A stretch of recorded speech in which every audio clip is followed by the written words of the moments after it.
Bismillahirrahmanirrahim. Bismillahirrahmanirrahim. Bismillahirrahmanirrahim. Bismillah, bismillah, bismillah. Allah, Allah, Allah. Wala hawla wala quwwata illa billahil aliyil azim. Ketika kita berkata ba misalnya. Ba ketika kita berbicara tentang satu lengkungan saja. Satu kaus. Bukan tentang kausain, bukan berbicara tentang dua lengkungan, tapi hanya berbicara tentang satu lengkungan ba saja, maka dia di dalam hukum membaca fana, maksudnya fi hukmi qiraatil fana, artinya ketika membaca secara fana, maka lengkungan ini ba itu dibaca dengan seluruh bentuknya, yaitu 360 derajat. Tetapi ini hanya ketika kita berbicara tentang satu lengkungan saja, tidak dua lengkungan. Jadi hanya misalnya di dalam semesta ini hanya kita bicara tentang satu lengkungan. Allah bersabda di dalam Al-Quran, Bismillahirrahmanirrahim, Qaba qausaini.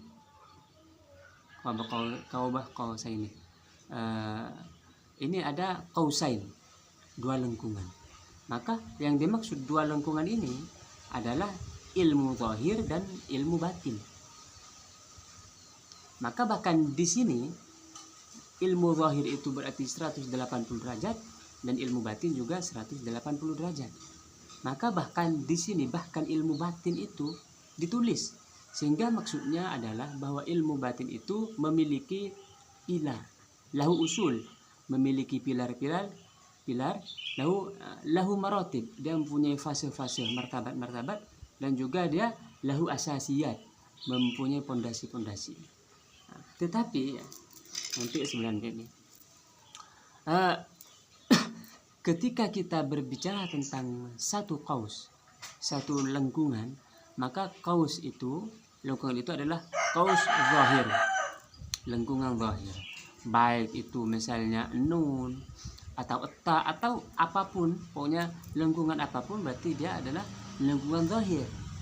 Tetapi berhubungan dengan nun itu, titik nunnya itu tetap adalah ilmu batin yang diangkat ke atas lengkungan.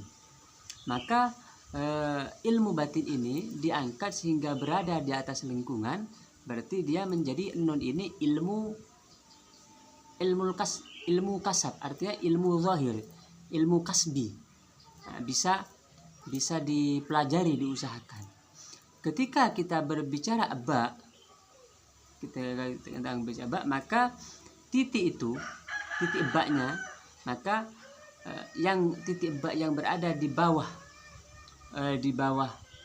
lengkungan, maka titik itu tetap mabtun, tetap batin, tetap tidak tampak.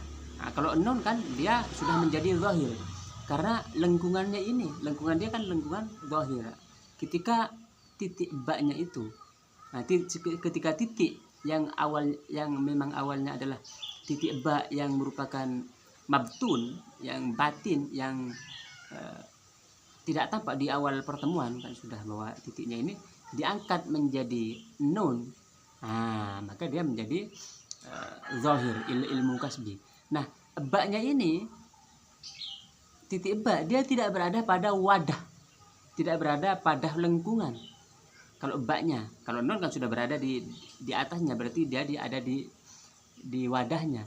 Kalau titik ba berarti dia ada di bawah, bukan ada di dalam wadah lengkungan ini. Maka titik itulah seperti yang sudah disebutkan, bahwa titik itulah yang azharat lanal qaus, yang menzahirkan, menampakkan lengkungan itu kepada kita, titik ba-nya ini. Jadi titik ba itu tetap berada pada alam kesamaran, alamul khafa. Jadi dia tabqa fi alamil khafa, dia tetap berada di alam yang sama, yang tertutup, yang fi alamil butun tetap, sehingga dia lam tatawallad ba'di, dia masih belum dilahirkan, belum lahir. Kalau nun, nah, sudah dia berpindah ke atas. Nah, maka ilmu ini yang berada di butun, yang ada di batin, yang ada di dalam itu bukan untuk dipelajari. Dia bukan laisa kashfan lita'lim. Dia tidak bisa dipelajari, tidak bisa ditemukan dengan pelajaran. Tapi dia murni hibatun, ilmu wahbi, ilmu anugerah dari Allah Subhanahu wa taala bagi orang yang memang dikehendaki baik oleh Allah Subhanahu wa taala. Jadi di dalam Al-Qur'an wa 'allamna min ladunna ilma. Jadi wa 'allamna min ladunna ilma, kami ajarkan dia secara, kalau kita kenal ilmu ladunni ya, ilmu ladunni, fi ladunni qallaw. Ini ilmu ladunni itu jarang, sedikit sekali. Nah, sedangkan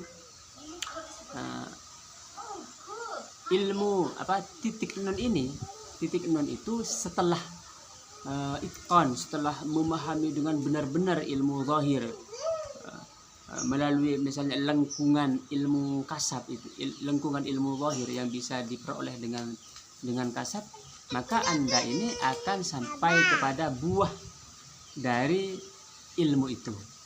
Misalnya setelah menjadi orang ahli fikih, misalnya orang ahli fikih belajar fikih di dalam agama, tentu mempelajari fatwa-fatwa, mempelajari fikih kontemporer, fatwa wa nawazil, fatwa ini fatwa itu, lalu dia juga mempelajari persoalan-persoalan kontemporer, persoalan-persoalan yang terjadi di masa kini misalnya. Maka Anda ini, atau orang yang bergelut di dalam dunia fikih, atau misalnya fisika misalnya nanti, maka dia sampai pada tingkat menemukan fatwa yang tidak pernah ditemukan sebelumnya. Maka seakan-akan fatwa ini adalah titik nol. Fatwa yang belum pernah ditemukan itu adalah titik nol, karena Anda mengetahui secara kasab yang Anda kuasai dengan penuh itu, sehingga Anda berusaha sepanjang hidup sehingga sampai pada fatwa yang baru Anda temukan.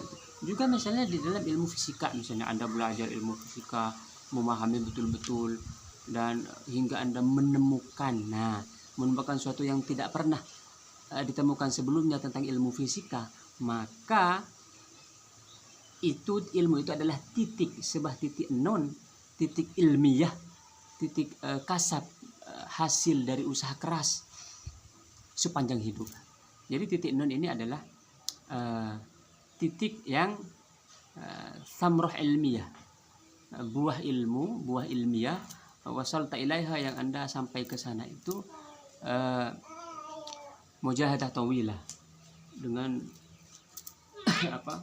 usaha panjang sekali. Jadi itu adalah titik nun, bukan titik ba. Ini masih membedakan antara titik nun dan titik ba. Nah, kalau titik ba itu saya sendiri sebagai murid ini tidak mengetahui sama sekali, karena